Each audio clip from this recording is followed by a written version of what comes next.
A US Republican senator has called for military action in Venezuela in order to prevent what he's calling the genocide by President Nicolas Maduro. Comes amid Washington's repeated vows that it won't exclude any option after it proclaimed the country's opposition leader, Juan Guaido, as the interim president in January. We've got to really consider whether we do military, help getting this aid in to save the starving people of Venezuela. They are starving to death. I mean, this is genocide, and Maduro's doing it. Meanwhile, an American think tank called the Center for Strategic and International Studies, or CSIS, has reportedly held an off-the-record meeting to assess the use of military force in Venezuela. A list of roughly 40 attendees of the event contains current and former US officials, including from the State Department, senior officials from the Colombian and Brazilian embassies, as well as top DC representatives from Juan Guaido's shadow government, are also thought to have been at the meeting. I speak now to Max Blumenthal, who's an investigative journalist and is also the editor of the Grayzone.com. Good to have you on, Max. You've been closely following events in this part of the world. Do we have any information at this point about what exactly was going on at this meeting of the CSIS? Well, this story is an exclusive at thegrayzone.com. I obtained the check-in list of this off-the-record meeting on April 10th when it apparently took place, and the check-in list was misdated April 20th. I confirmed that the meeting took place with a staffer at CSIS, the think tank, a weapons industry funded think tank that hosted it. However, she refused to give me details, grew extremely nervous on the phone, and a second source who participated in the meeting, who confirmed it, also refused to give details. They were extremely nervous that somebody in the media knew about the existence of this event. It was a very high-level meeting with basically the main people in Washington involved in making the sausage of Trump's Venezuela policy, and they wanted to keep it as private as possible. And it really does show that military options are being seriously considered at this point after all other mechanisms that Trump has put into play seem to have failed.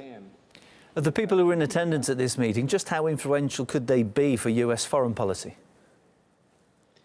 Yeah, well, you have people in the State Department, you had a National Intelligence Council staffer, you had the former head of US Southcom, which is the Naval Command Center in charge of Latin America and Central America. You even had a Colombian general who is constantly in consultation with Southcom. One of the more interesting elements was the participation of high-level staffers from the U.S. Agency for International Development, which helped oversee the February 23rd attempt to ram U.S. aid across the Colombian border.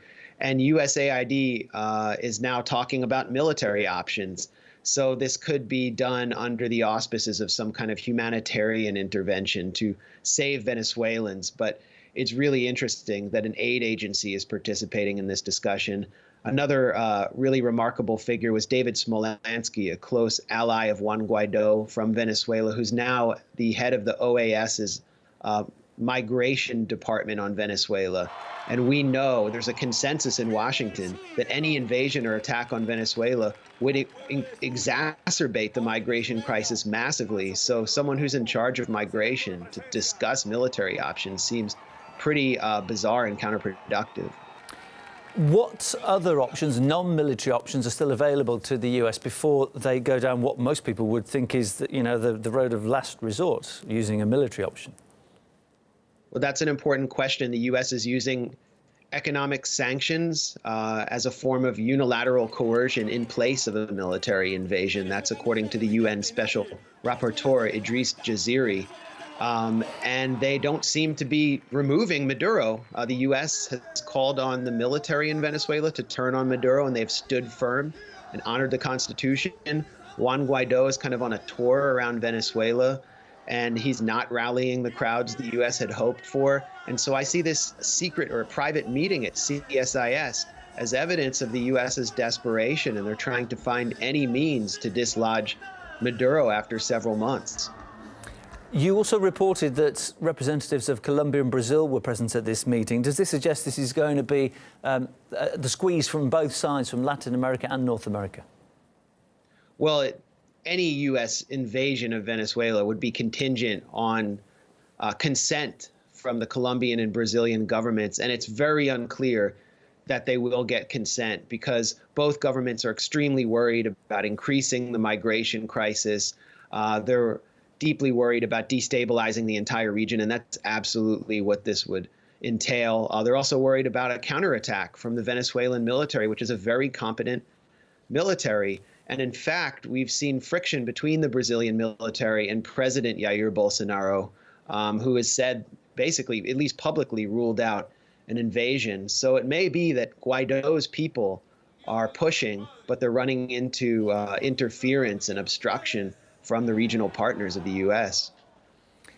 If the US was to use military force to go in to a sovereign nation, do you think that the people of America would tolerate that or not?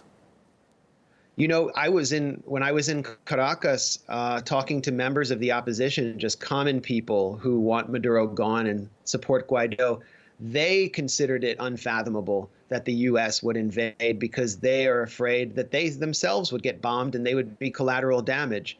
However, it's the figures on the outside, the real extremists around Guaido who are in Washington holding meetings with Abrams, who appear willing to entertain this and who want this. And I think this would cause an existential crisis for the Trump administration. Many people think, oh, Trump would be happy to distract from his problems, but I think you would see an anti-war movement similar to the kind that we had during the invasion of Iraq, with hundreds of thousands of people in the streets.